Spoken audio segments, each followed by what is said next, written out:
just being playful. The religious spirit hates childlike faith. Childlike faith. Remember, he said, unless you become like one of these little children, you'll by no means enter the kingdom of heaven. What happens is people think they have to get more information. We're in an information age. There's all this information, this knowledge, earthly knowledge.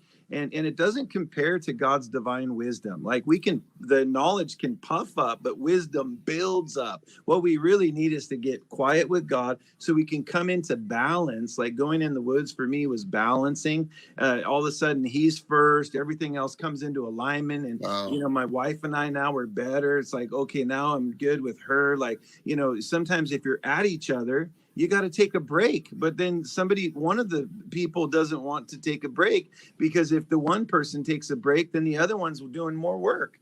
And so, but if you give each other grace in marriage, if I tell my wife, you need to go and just take some time, go and enjoy yourself, go to the hotel and just sit by yourself, run a tub, read a book, and just refresh. And she's like, seriously? Yes, honey, go do it. But we just went and had a little break because we just did the Awaken the Planet. It was our third big stadium event. And so the Awaken the Planet was a great success, Steve.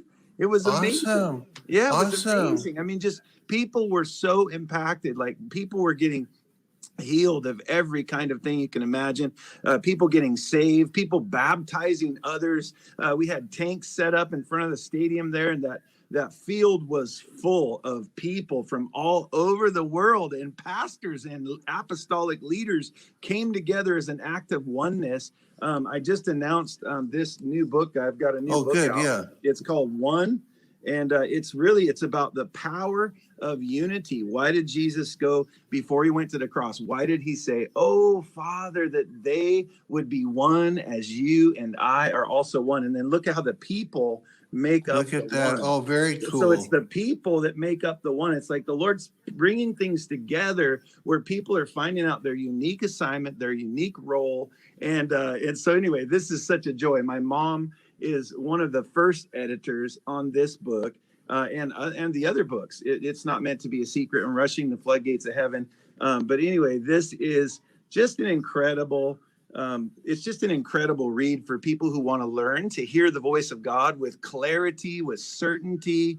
I mean, I've told so many stories in these books of just some of the stories I forget. Like he told me, talk to this woman right here. Go sit and talk to this woman. So I'm at the airport coming out of London, coming back here from Israel. And I'm there, and there's a big plane. I don't know how many seats are in a 777, but it's wow. big. It might be big. 300 seats, maybe 400 seats.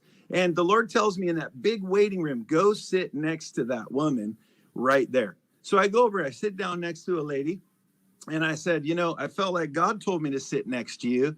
And he told me to tell you that Jesus loves you. Like you can't mess up the love of God. Like it's unconditional, no condition. You can't perform to get him to love you. He just loves you because he loves you. And he wants you to know that. And she goes, okay, that'll be enough now. That'll be enough. I would see now that to me, I would have been up and say, okay, have a nice day. But I have a feeling that's not what you did. No, you know what happened, Steve? I gave her a break. I got up and I moved away from her in the waiting room for the airplane. And then we start filing into the plane after about an hour. And guess who was sitting next to me on that giant plane? That is hilarious. That is hilarious. Woman. She goes like this. I walk up because I'm going down the rows, and there's a lot of rows on a 777. And I get to that row, and she's looking at me, and she's stunned, and her eyes are big as saucers. And she's like, you're not sitting here. And I said, oh, yes, I am. And she goes, no, you're not. How could it be? Because she realizes there's like hundreds and hundreds of seats in this airplane, and it's full. And I went and sat next to her in the waiting room to get on the plane. And she's thinking, there's no way that you, the guy who came and talked to me, is now sitting next to me. Yeah, the very person she did not want to have to see again. Yeah, and now I'm able to witness to her. And I showed her my ticket, by the way. I showed her my ticket. I said, see, this is my seat. She's like, how could this be? And she's clinging like this to her purse. And she's like, no, you're not. And it was so funny. It was just hilarious. Anyway, I got to witness to her and explain to her, that Jesus loves her. He sees her. He has a great plan for her life, and that she's not condemned. So she doesn't have to live under guilt or shame or condemnation. She was Catholic, and she had been beating herself up for years to the point where she was miserable and was not enjoying her life. And all she Man. needed to hear was, he really loves you unconditionally, no condition. You can't perform to get him to love you Oh, more. So he's not man. going to stop loving you.